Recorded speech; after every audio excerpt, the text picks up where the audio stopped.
Hello everyone, my name is Mark Major and this is the Action Figuratorium. That's right, it's an actual place you can visit. I'm there right now. It's located here in southeast Portland, Oregon. So some of you know that I'm a real big toy collector as well as a studio facility owner-operator, and I like to talk about all things kind of action figure toy marketing.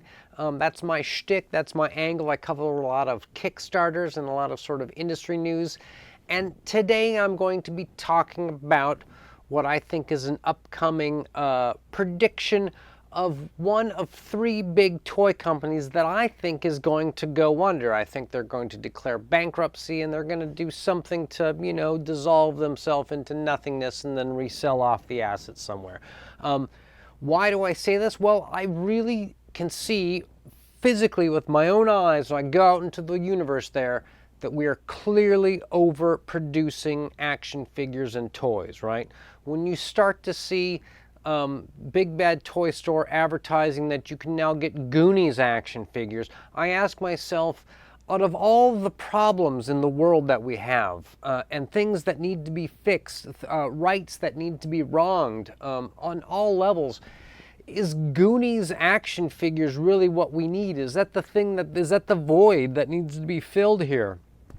And I think it's part of peak overproduction of culture crap that sure we can make and a few people are probably going to buy, but should we? I don't think we should.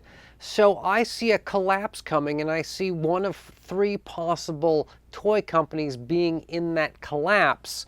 Now, what are these three toy companies that I keep mentioning? Well, these are things that have happened in the news. I'm going to show them to you here so that you believe I'm talking about reality and not just a guy who kind of feels like things are going a certain way. Last year, Hasbro loses $1.06 billion. Now, they had lost $123 million the year before, which a lot of people said that was bad. And then there's this. So where are we going, toy industry, with $1 billion lost from one of the big guys? Then, remember this, a year ago, March 2023, Funko to trash $30 million in merchandise as demand for collectible toy dips. What are collectible toy dips? They sound delicious. I'd like to eat some right now if I could, but I think the demand for them is going down. Okay, and then remember people talking about all those crazy Super 7 sales where everything G.I. Joe Super 7 was half off or more, right? Super 7 raises $25 million investment from the Newcastle network, okay? What does that mean? That usually means you're in trouble if you're going on and raising money. Otherwise, you wouldn't do it. It means you have to sell off part of the company. Not good. So, which of these three are going to go bankrupt in my prediction? Well, I think we need to go through and suss out the details a little bit on each one before we make that kind of dartboard prediction. And it's going to be a lot of fun in my opinion. So everybody strap on the leather and hold on tight.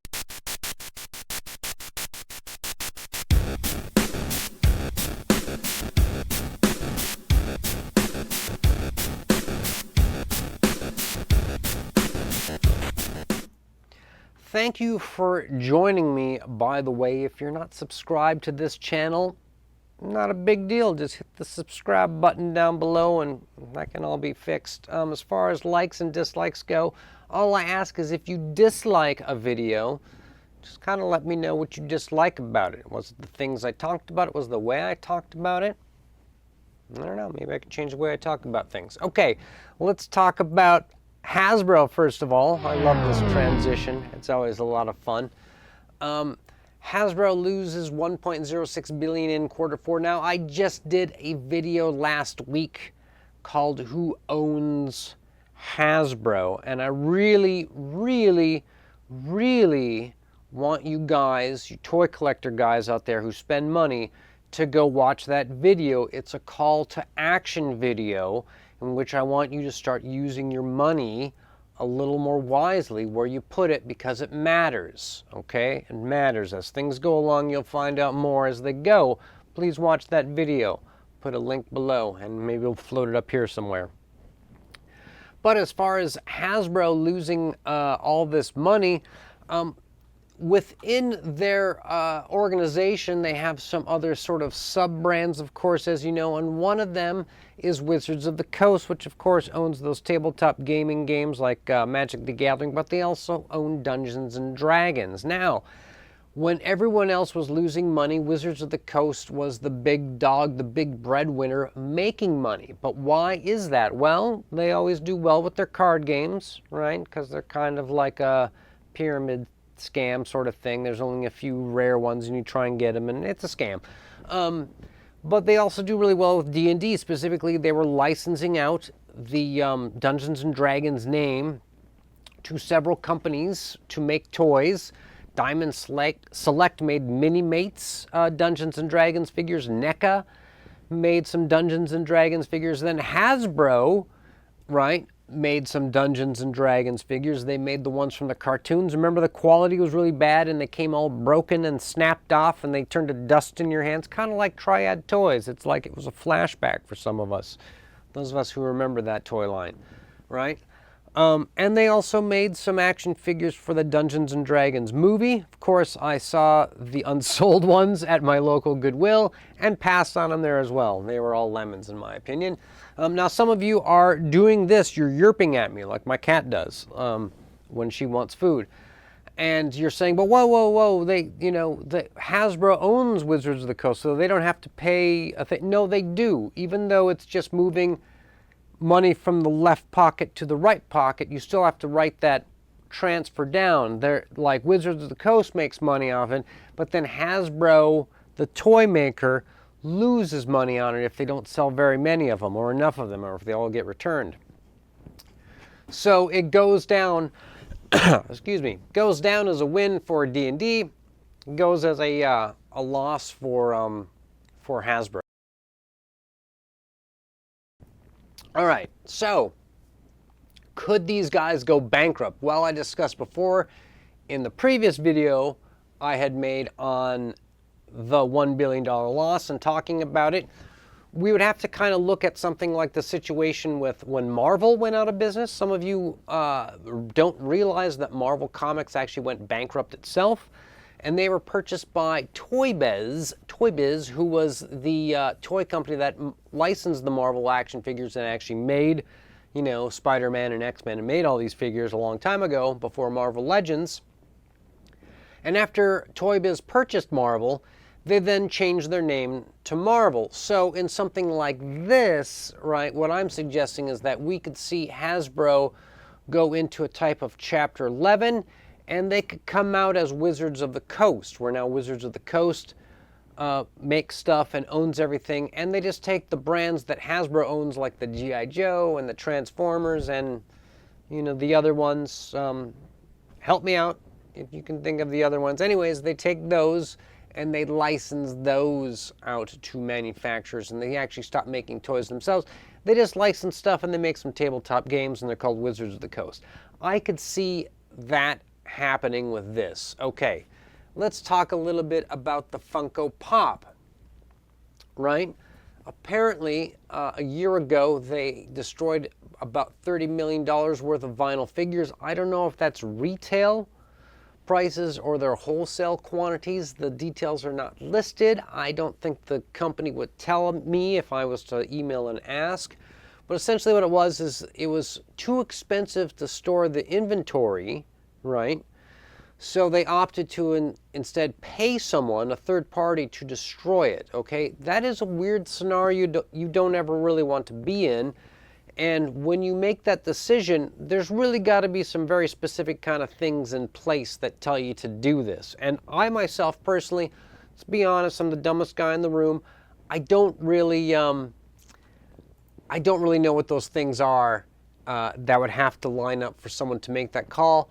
But apparently they do. Apparently this is the kind of thing that happens on the regular, where you actually end up destroying inventory so as to reduce supply, and that way you can keep prices up. Okay, so the thing about Funko Pop, right, is at the end of the day, this is a tchotchke, okay? They make essentially kind of like a Mego thing where they just license out different brands and make these kitsch bobblehead figures. And let's be honest, they stole it from Mighty Mugs.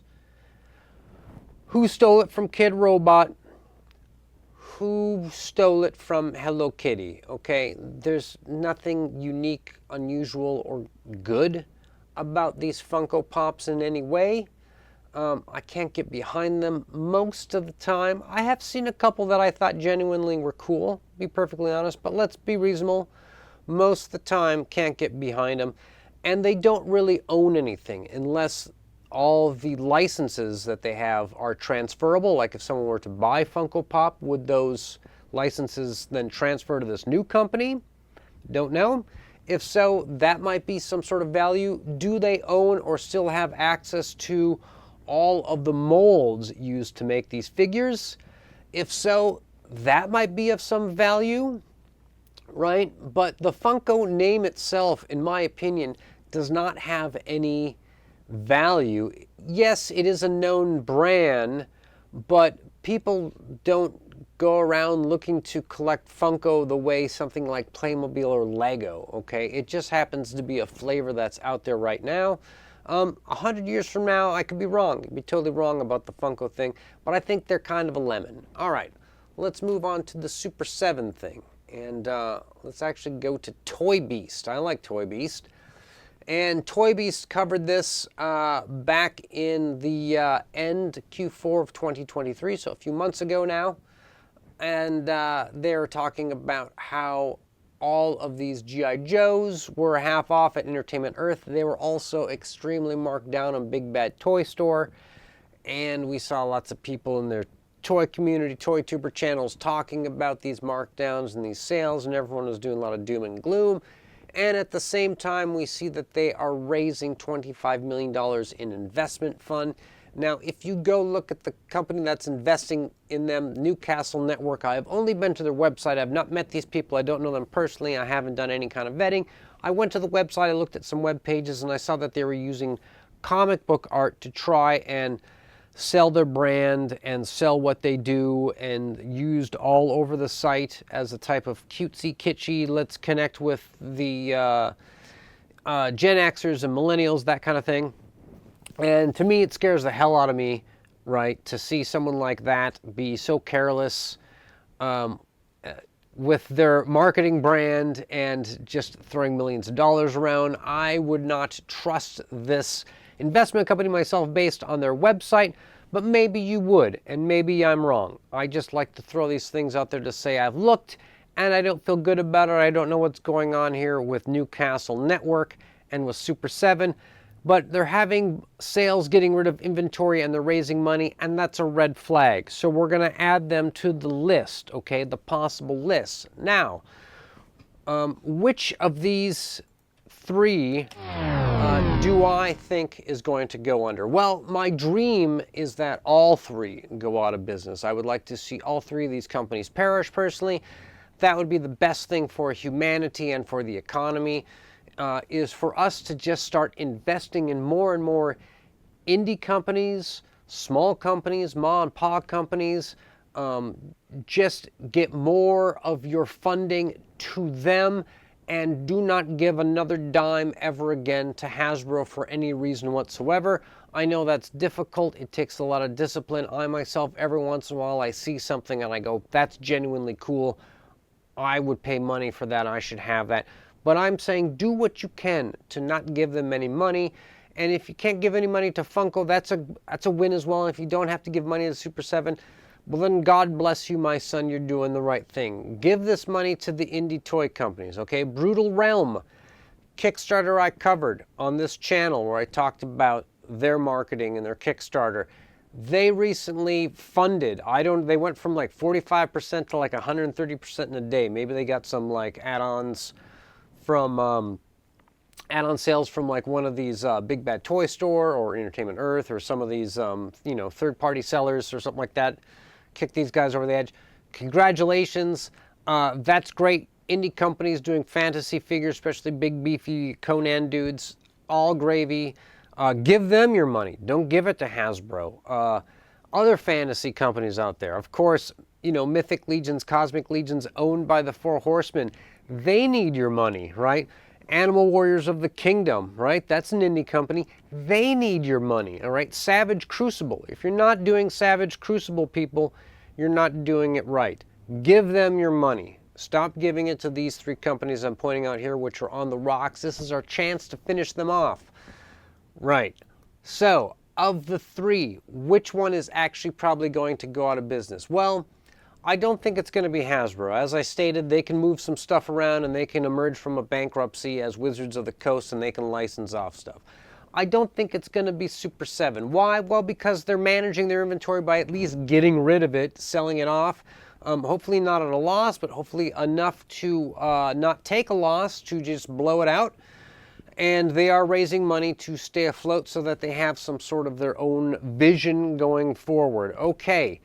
So that leaves Funko Pop. I firmly believe that we're going to see the demise of Funko Pop within the next 2 years. Again, these things take a long time to die, and they never really ever truly die, which I feel is part of the problem. We'll probably see them go under. There'll be some huge sales. There'll be a lot of speculation. They'll probably manage to sell some things off. And I wouldn't be surprised if in like 3 years after them being gone, we see the return of Funko Pops in very, very, very, very, very limited supplies, or as a sub-brand of someone else who does them in limited supplies, that kind of thing. I think they're going to learn their lesson as a Funko Pop maker, and they're going to start getting supplies down to as small as possible to try and get the prices as high as possible in some kind of weird nostalgia memorabilia thing. I don't know what that is. I don't know why people are able to pull it off, but when they do, it's kind of a bummer. See my earlier reaction to Goonies action figures. So, thank you to everybody who made it this far into the video. I do appreciate it. And of course, stay charged.